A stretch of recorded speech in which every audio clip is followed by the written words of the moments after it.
ময়মনা কুটনি বুড়ি জায়েদাকে বলল, জায়েদা রে, তুমি ছোট সকলের, হাসাইন তো তোমার আদর করে না, তোমাকে এক পোটলা বিষ দিব, শরবত তুমি বানায়া খাওয়ানোর সময় বিষটার সাথে দিয়ে দিবা, হাসাইন ইন্তেকাল করবে আর তোমাকে এজিদ হবে দেশের বাদশা, তোমাকে রাজরানী বানাবো। মহিলারা সরল মানুষ, মহিলারা সরল মানুষ, মন নরম মানুষ, বুঝাইলে অনেকক্ষণ বুঝে ফেলছে। শরবতের সাথে বিষ দিল, হাসাইন শরবত চাইলো, একটানে খাইলো, বিষ অ্যাকশন শুরু হলো, সারা শরীর সবুজ হয়ে গেছে, জিহ্বাটা শুধু নড়াচড়ি করতেছে, ডাকতেছে, জায়েদা কি করলি, কি করলি? জায়েদা কোনো কথাই বলে না। ফাতেমা যেই দোয়া করেছিল সেই দোয়া যেন কাজে লাইগা গেল। হাসাইন রাদিয়াল্লাহু তাআলা ডাকতেছে, ও জায়েদা, আমার ভাই হুসাইন কই? হুসাইন রে ডাক দাও, আমি বিদায় হয়ে যাব। হুসাইন রাদিয়াল্লাহু তাআলা দৌড়াইয়া এসে ভাইয়ের অবস্থা দেখে গলায় আঞ্জায়া ধরে কান্দে, ভাই, ভাই, কে তোমাকে অবস্থা করেছে? বলো, আমি প্রতিশোধ নেব, বিচার করব। হাসাইন দেখে, ভাই রে, প্রতিশোধ না, বিচার না, মার দোয়া কবুল হয়েছে, নানার উম্মতের জন্য কুরবানি হয়ে গেছে। তোমাকেও বলে যায়, এই বিপদ তোমার উপরে আসবে, সেদিন কেউ থাকবে না তোমাকে রক্ষা করার মতো। সেদিন বিপদে পড়ে কাউরে বলিস না, কাউরে ডাকিস না, নানা নানা কয়া কান্দি, কলিজায় শান্তি পাবে। এই বলে ইমাম হাসাইন দুনিয়া থেকে বিদায় হয়ে গেলেন, মদিনার জান্নাতুল বাকিতে দাফন করা হলো। এবার চিঠি আসতেছে, হুসাইনকে মদিনায় রেখে মারা যাবে না। কুফা নগর থেকে কোন ইতিহাস লেখে 800 চিঠি, কোন ইতিহাস লেখে 1200 চিঠি, কোন ইতিহাসবিদ লেখে 400 চিঠি আসছে হুসাইন কুফায় যাওয়ার জন্য। চিঠি পাইয়া মুহররমের 1 তারিখে পরামর্শে বসলেন কুফায় যাওয়ার জন্য। মদিনাবাসী বলছে, হুসাইন কুফায় যায়ও না, কুফার তরবারির ব্যবহার ভালো না। আজকে সেই নবীর আওলাদের গলায় ছুরি দিয়ে, নবীর কলিজায় আগুন দিয়ে ইরাকের কুফাবাসী এখনো শান্তি পায় না, এখনো তারা অশান্তিতে আছে। কিয়ামত পর্যন্ত কুফাবাসী অশান্তিতেই থাকে।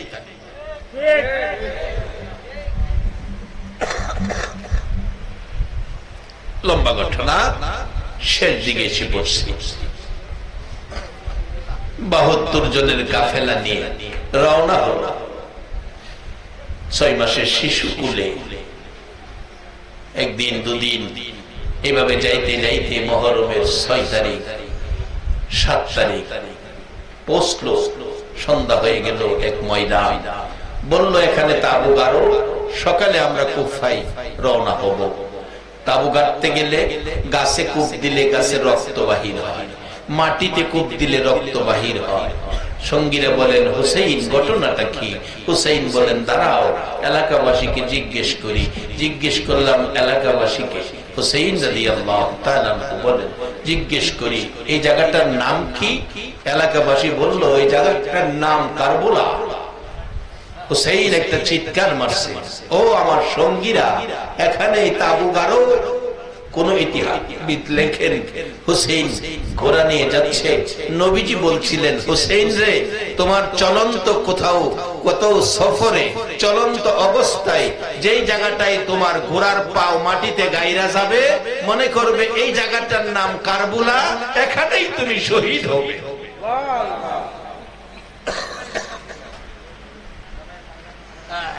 ঘোড়ার পাও গাইরা গেল, মতান্তরে মাটির থেকে রক্ত বাহির হলো।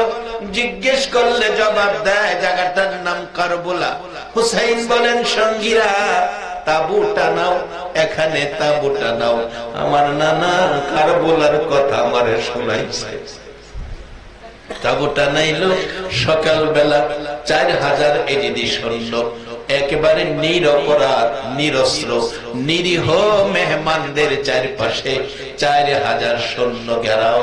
একদিন, 2 দিন, 3 দিন পার হয়ে গেল, ঘেরাও থেকে বাইরে যেতে দেয় না, খাবার আনতে দেয় না, পানি খাইতে দেয় না, যুদ্ধ করার কথা বলে।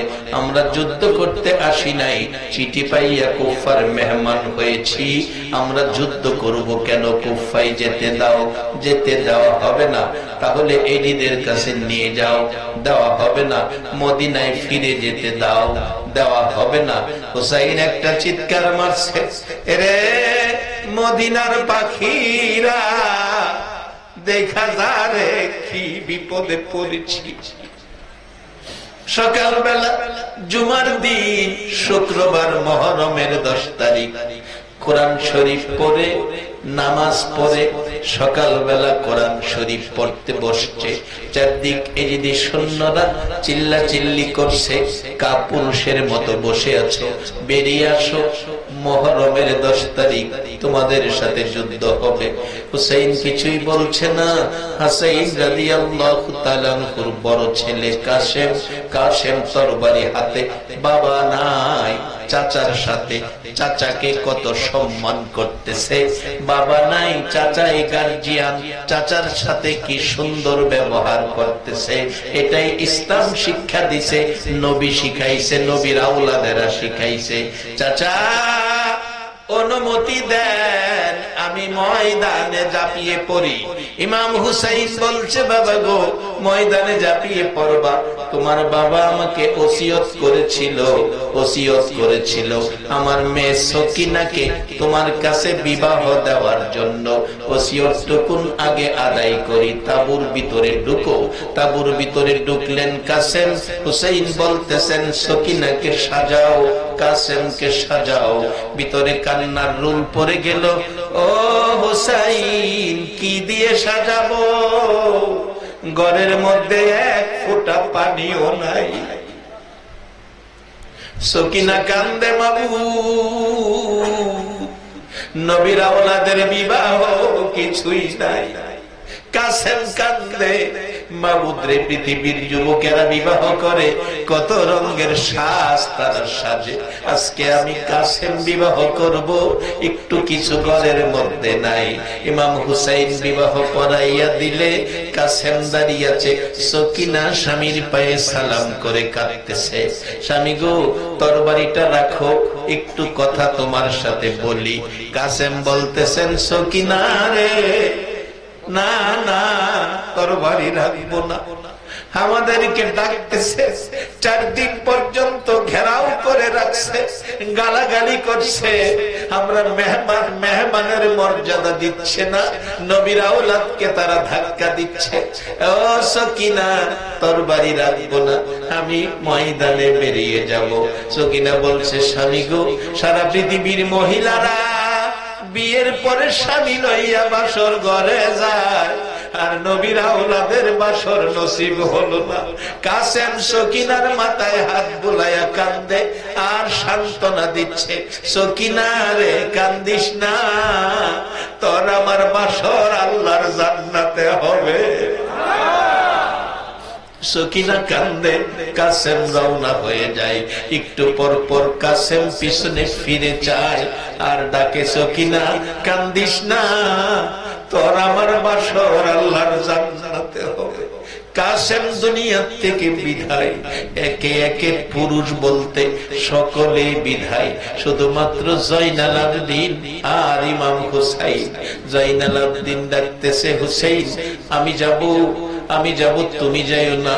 আমার আগে তুমি যদি শহীদ হয়ে যাও, হাসরের মাঠে যদি নবীজি জিগায়, রে জয়নাল আবেদিন, আমার হুসাইনকে কেন যাইতে দিলে আগে? তুমি কেন আগে গেলা না? আমি জবাব দিতে পারবো না। হুসাইন ডাকতেছে, জয়নাল আবেদিন গো, না না, তুমি অসুস্থ ব্যক্তির যুদ্ধে যাওয়ার আইন নাই, তুমি থাকো, তুমি যেও না। রে জয়নাল, তুমি যদি শহীদ হইয়া যাও, নবীর বংশের বাতি কে জ্বালাবে? ইমাম হুসাইন মুহররমের 10 তারিখ কারবালার মাঠে চারদিক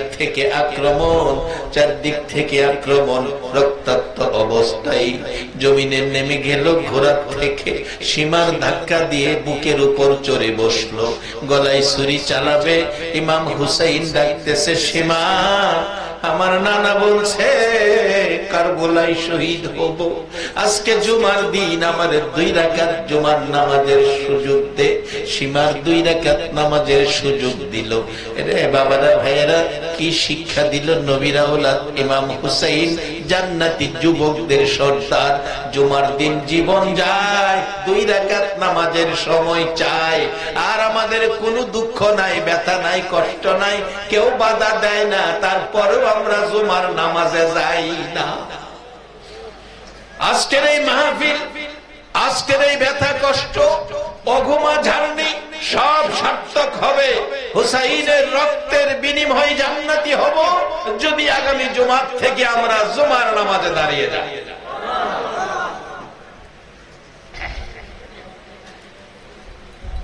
2 রাকাত জুমার নামাজ পড়লেন, তাশাহুদে বসা। চারদিক থেকে প্রত্যক্ষদর্শীরা বলেন কাছাকাছি বসে তীর মারেন নামাজের মধ্যে।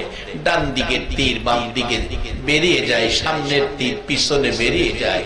হুসাইন থরথর করে কাঁপে। সালাম ফিরাইয়া হুসাইন ডাকে, নানা গো, তোমার নাতির অবস্থা দেখে যাও। হুসাইন গনে গনে দেখে নামাজের ভিতরে 52টা তীর কলিজার মধ্যে লাগিয়ে দিয়েছে। হুসাইন তীর খোলার জন্য টানতেছে, খুলে না, খোলা যায় না। তখন খোলার ব্যবস্থাও ছিল না। চিৎকার মারছে, নানা নানা কই। নবীর একজন সাহাবী, বৃদ্ধ সাহাবী বলেন, আমি অবস্থা দেখে জ্ঞানহারা হয়ে পড়ে গেছি।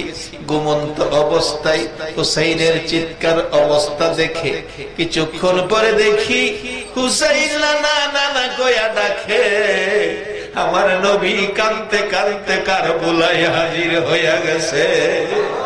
আরে রক্তে লালে লাল হইল কারবালার ময়দান, বলুন রক্তে লালে শহীদ হলো ইমাম হুসেন নবীর জানের জান। শহীদ হলো ইমাম হুসেন নবীর জানের জান। রক্তে লালে লাল হইল কারবালার ময়দান। আইরে রক্তে লালে লাল হইল এই যে দিশে না সীমার এসে হুসাইনের বুকে বসে। এই যে দিশে না সীমার এসে হুসাইনের বুকে বসে। ছুরি দিয়ে কাটবে গলা, বাজবে না আর প্রাণ। ছুরি দিয়ে কাটবে গলা, বাজবে না আর প্রাণ। রক্তে লাল লাল হইল কারবালার ময়দান। হাইরে রক্তে লাল লাল হইল। দুধের শিশু আলিয়াজ গরে পানি চাইলো মায়ের দ্বারে। দুধের শিশু আলিয়াজ গরে পানি চাইলো মায়ের দ্বারে। পানি পানি বলে সে যে দিয়ে গেল প্রাণ। পানি পানি বলে সে যে দিয়ে গেল প্রাণ। রক্তে লাল লাল হইল কারবালার ময়দান। আইরে রক্তে লাল লাল হইল। ইমাম হুসাইন নানা নানা বলে কাঁদছে। আমার নবী এসে হুসাইনকে আমজায়া ধরছে, গড়াগড়ি করছে। রক্ত মাখা মাটি নবীজির নূরানি চেহারায় লেগে গেছে। সীমার হুসাইনকে নামাজ শেষে জমিনে শুয়াইয়া গলায় ছুরি চালাইলে শক্তি পায় না, দুর্বল হয়ে গেছে। ডাকতেছে, হুসাইন সীমার রে, গলার সামনের দিকে ছুরি দিয়ে ঘুষাইস না, ধাক্কাইস না, চাপাচাপি করিস না। সামনে দিয়ে আমার গলা কাটতে পারবি না রে সীমার। আমার নানা সকাল সন্ধ্যা আমার এই জায়গার মধ্যে সুমা দিত, যে জায়গায় রহমতের নবীর সুমা রাখছে রে, এই জায়গায় দুনিয়ার ছুরি বেয়াদবি করবে না। আমারে কাটতে হলে ঘাড় দিয়ে কাটো। ধাক্কাইয়া ধাক্কাইয়া উপর করে শোয়াইলেন।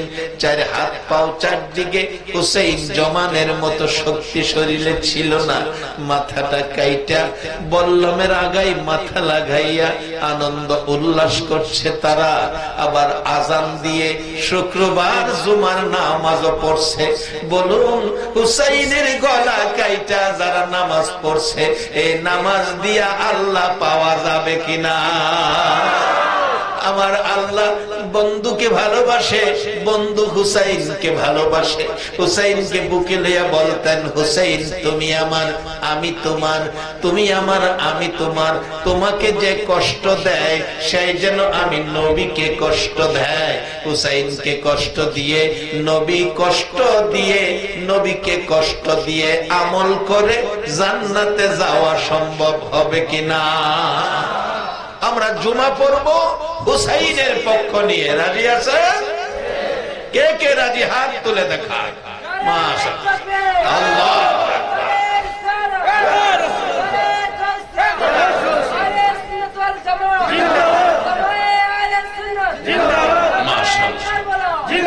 বাবারা, লাইন মতে কাজ করলে পরিশ্রম কম, মাইনা বেশি।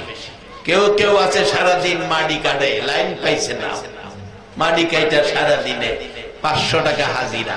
আবার যারা লাইন পাইছে দেখবেন খুব টাই পেন একবারে সাপ, এসি রুমে বৈশা অফিস করে, মাস শেষে বেতন 2.5 লাখ। লাইন পাইছে আরামে থাইকা, মাইনা পাইছে বেশি, লাইন পাইছে না, অনার্থক কষ্ট। হাইরে এত কষ্ট, সারাদিন মাটি কাইটা 500। লাইন মতে যাইয়েন, কম কষ্টে মাইনা বেশি পাবেন। একবার বলুন আল্লাহু আকবার। অবশেষে আনন্দ উল্লাস শেষে হুসাইনের মাথা প্যাকেট করে মহিলাদেরকে বন্দির হাতে বেঁধে রওনা হলেন দামেস্কের দিকে যাবেন। কিছু দূর যাওয়ার পর রাস্তার মধ্যে মুহররমের 10 তারিখ একটা বৃদ্ধা মহিলা শরবতের জগ নিয়ে দাঁড়িয়ে আছে, শরবতের জগ নিয়ে দাঁড়িয়ে আছে। বলল, যুদ্ধ করে আসছো, তোমাদের মধ্যে কি যুদ্ধ বন্দী আছে? আমি একটু শরবত পান করাবো। পিছনে নবীর বংশের মহিলারা কান্দে রে অভাবী হইয়া। মহিলারা কান্দে, কেউ কান্দে স্বামী হারা, কেউ কান্দে সন্তান হারা, কেউ কান্দে ভাই হারা। কানতে কানতে হাত বাঁধা রওনা হলে ওই বৃদ্ধা মহিলা রাস্তায় দাঁড়াইয়া ডাকছে, তোমরা যুদ্ধবন্দী? মা একটু দাঁড়াও, 1 গ্লাস করে শরবত খাওয়াবো। মহিলারা বলছে, তুমি কে গো শরবত খাওয়াইবা? 6 মাসের শিশু মরল, পানি পাইল না, এ শরবত আমরা খাইব না। তুমি কে? তোমার পরিচয় কি? মহিলাটা বলছে, তোমরা আমারে চিনবা না, আমি একদিন মদিনায় থাকতাম, ফাতেমার ঘরে মদিনায় থাকতাম। ফাতেমা আমাকে বলছিল, বোন গো, যদি কোনোদিন তোমার সামনে যুদ্ধ বন্দী পড়ে, আমি ফাতেমা বলে গেলাম, গো বোন, একটা গ্লাস পানি খাওয়াইও। নবীর আওলাদেরা বলছে, মা আমাদের পরিচয় জাননি, আমরাই তো সেই ফাতেমার আওলাদ। ওই বৃদ্ধা মহিলা জগ রাইখা গড়াগড়ি করে কান্দে, ফাতেমা গো দেখা যাও তোমার আওলাদ। লম্বা ঘটনা যাচ্ছে, সামনের দিকে যাচ্ছে। পাদ্রী, খ্রিস্টান আলেম পাদ্রী গির্জার সামনে দাঁড়ানো, ডাকছে, আপনারা কোত্থেকে আসছেন? যুদ্ধ করে আসছি। কোথায়? কারবালায়। কার সাথে? হুসাইনের সাথে। বলো কি? নবীর নাতি, আখির নবীর নাতি হুসাইন। কোথায় যুদ্ধ করেছো? কারবালায়। হুসাইন কোথায়? শহীদ হয়ে গেছে। হুসাইনের মাথা কেটে নিয়ে আসছি। মাথা কোথায়? রুমালের প্যাকেট। পাদ্রী ডাকছে, রে এজিদি সৈন্যরা কি করলি, কি করলি? পাদ্রী হইয়া নবীর আদরের নাতি চিনল, নবীর উম্মত হইয়া চিনল না। দেখি হুসাইনের মাথা কোথায়, রুমালটা হাতে দিলে ঘরে গেল না, বাংলা ঘরেও গেল না, গির্জায় গেল, এবাদত খানা। আমাদের এবাদত খানা মসজিদ, খ্রিস্টানদের এবাদত খানা গির্জা। গির্জায় গিয়ে টেবিলের উপর রুমালের প্যাকেটটা খুইলা দেখে যে গালে নবী সকাল সন্ধ্যা চুমা দিত, এ গাল রক্তে লাল হয়ে আছে। এজিদি সৈন্যরা রাত্র গভীর দামেস্কে যাওয়ার আগে ঘুমিয়ে গেছে সকলেই পাদ্রীর বাড়িতে। পাদ্রী পানিতে রুমাল ভিজায়া ভিজায়া চোখের মরি, চোখের পশমগুলো রক্তে একেবারে বাইজা রয়েছে, ভিজায়া ভিজায়া পরিষ্কার করলো, গালগুলি পরিষ্কার করলো, যে গালে আমার নবী চুমা দিত। পরিষ্কার করে চোখের মধ্যে সুরমা লাগাইছে। রাত্র 12টা পার হয়ে গেছে। এমন সময় পাদ্রী বলেন, আমি দেখি আমার ঘর থরথর করে কাঁপছে। আমি ভয়ে জ্ঞানহারা হয়ে পড়ে গেছি, ঘুম ঘুম ভাব পড়ে আছি। এমন সময় দেখি মাথার উপর পাখির মতো কি যেন আইসা বসলো। হুসাইনের 2 গালে চুমাইতেছে আর ডাকতেছে, হুসাইন, হুসাইন রে, তোর চোখের পানি সব দেখেছি। পাদ্রী ডাকতেছে, তুমি কে? পরিচয় দাও, এত মায়া করতেছ। পরিচয় দিচ্ছে, জবাব আসছে, পাদ্রী আমারে চিনলে না, আমি হুসাইনের নানা লাগি। 2 গালে চুমাইয়া চুমাইয়া আদর করে নবী বিদায়ী হয়ে গেল। পাদ্রী বলেন, আবার দেখি মাথার উপর বসে কে যেন 2 গালে চুমাইয়া ডাকতেছে, হুসাইন রে, যদি দুনিয়ায় থাকতাম দেখতাম তোর গায়ে কে হাত দেয়। ডাকতেছে, তোমার পরিচয় কি? পরিচয় দিচ্ছে, পাদ্রী আমারে চিনলে না, আমি হুসাইনের বাবা শেরে খুদা হযরতে আলী। পাদ্রী, যিনি আল্লাহর ভাগ বলে পরিচয় দেয়। কিছুক্ষণ পর আবার আরেকজন মাথায় বসলো না, কাঁধে বসলো না, টেবিলে বসলো না, জমিনে পড়ে গলা কাটা মুরগির মতো লাফাইতেছে। ডাকতেছে, তুমি কে? পরিচয় দাও। পরিচয় দিচ্ছে, পাদ্রী রে, আমার পরিচয় নেই রে পাদ্রী, আমি হুসাইনের মা লাগি রে।